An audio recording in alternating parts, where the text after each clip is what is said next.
Hello, friends. Good to see you again. Hopefully, it won't be too long until I see you in person.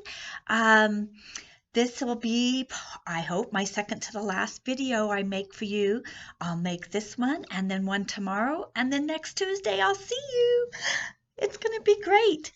So today I wanted to talk to you about winter. Winter is the season that we are in now. When we started school, we were in the summer season. And as I remember, it was very hot.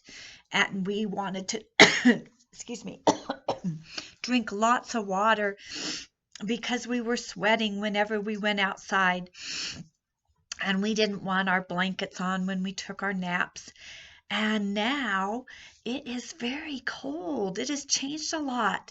But before it went from hot to cold like it is now, we had a season called fall or autumn. And that's when the leaves turned color and they fell off the trees. And there were pumpkins, and we some of you may have made things out of your pumpkins at home. And And we had Thanksgiving, which is a wonderful holiday where we remember what we're thankful for. And then it turned cold, and we've got snow on the ground. And there's skies are cloudy some days because another storm is coming. So I want to talk about winter. What do you do in winter time that you can't do at other times? Think. Let's see. We talked about that in the books that I showed you. We talked about it in the snowy day. What did this boy do? He started out by making tracks in the snow. He pointed his toes out and he pointed his toes in, and then he made tracks where he dragged his feet along, and then something joined him, and we found out it was a walking stick. And he hit a tree and got snow on his head, and he made a snowman and snow angels. He slid down a hill, and then he tried to save a snowball, but that didn't work. And the next day, he went outside with a friend to do it all over again. So those are some of the fun things we can do outside during the wintertime. We can also go skiing if you're lucky enough to do that. We can go snowshoeing, and we can do a different kind of skiing called cross-country skiing, which we've done more on flat ground. So there's lots of fun things to do in the wintertime.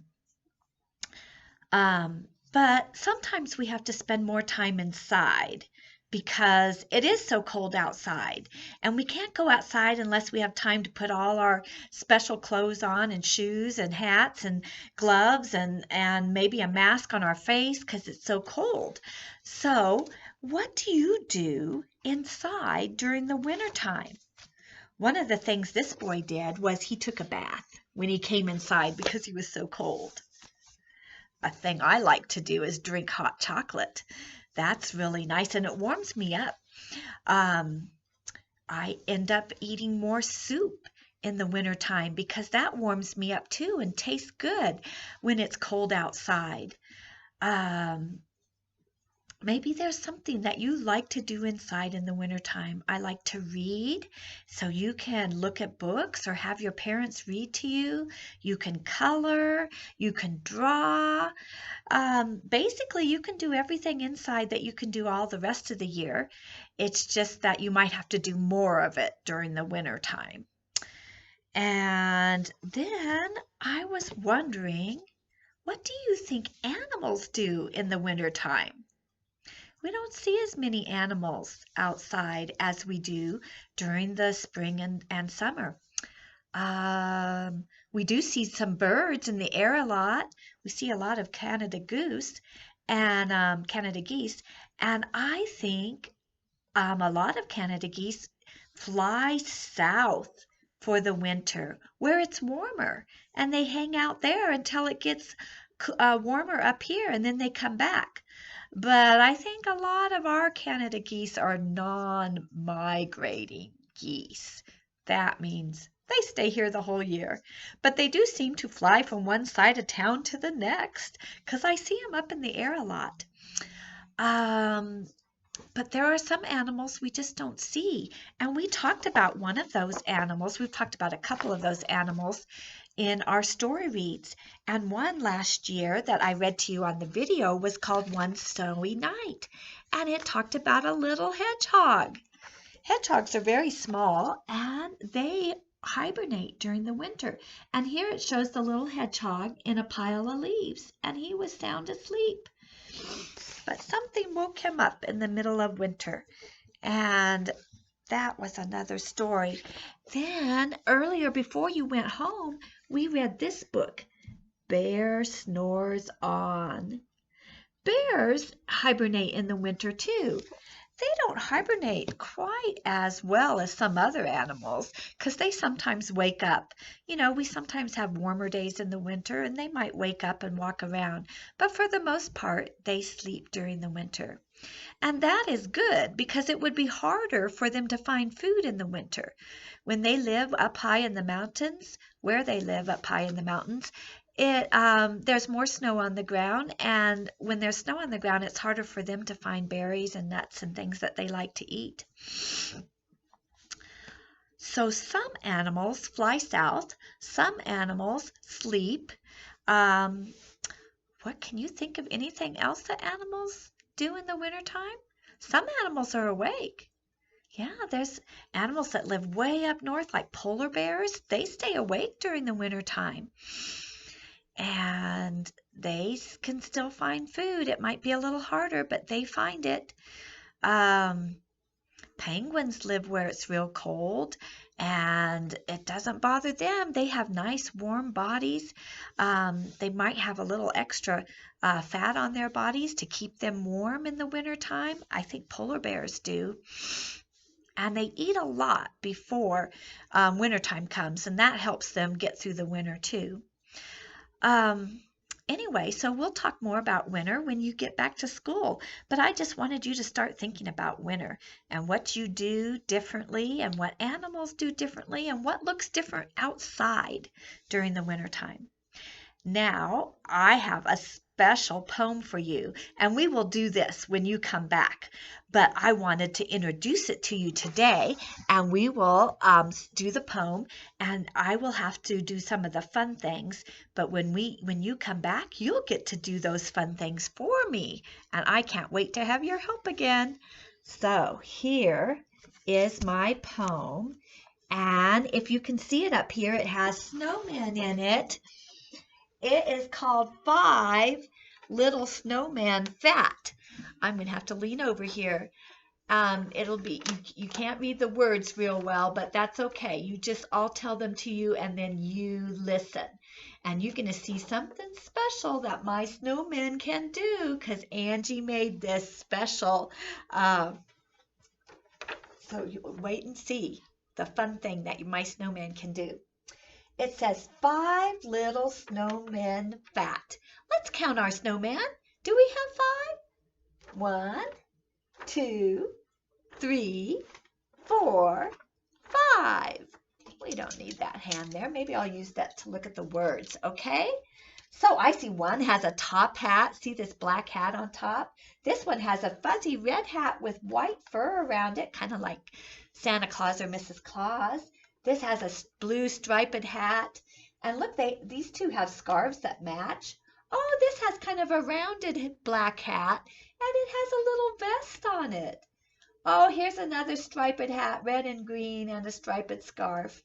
So they're all a little different, but they all have 3 big round balls on top of each other to make their bodies and their heads.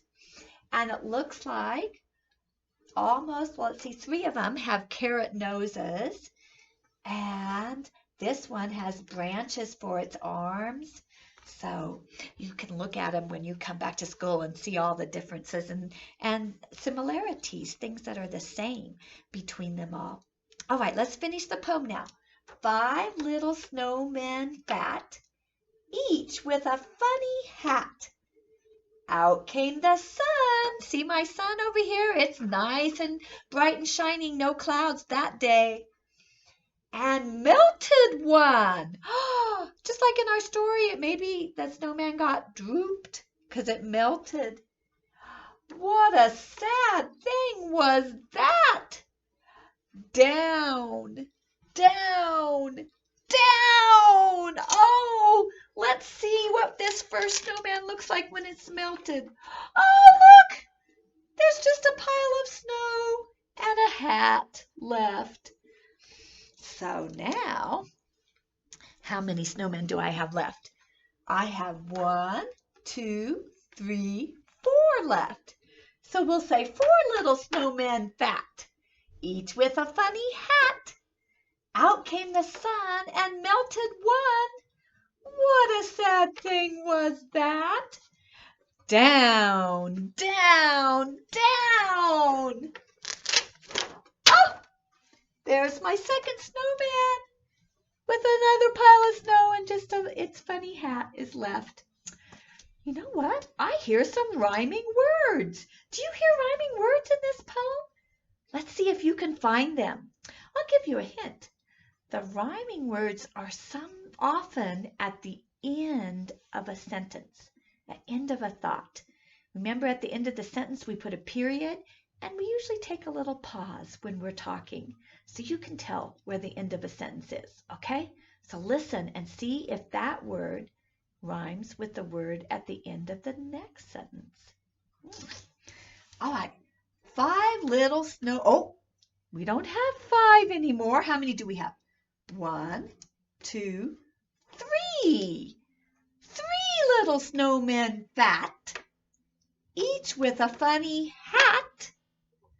Out came the sun and melted one. What a sad thing was that? Oh, I forgot to stand up, didn't I? Down, down, down. Oh, our third snowman is a pile of snow and a hat.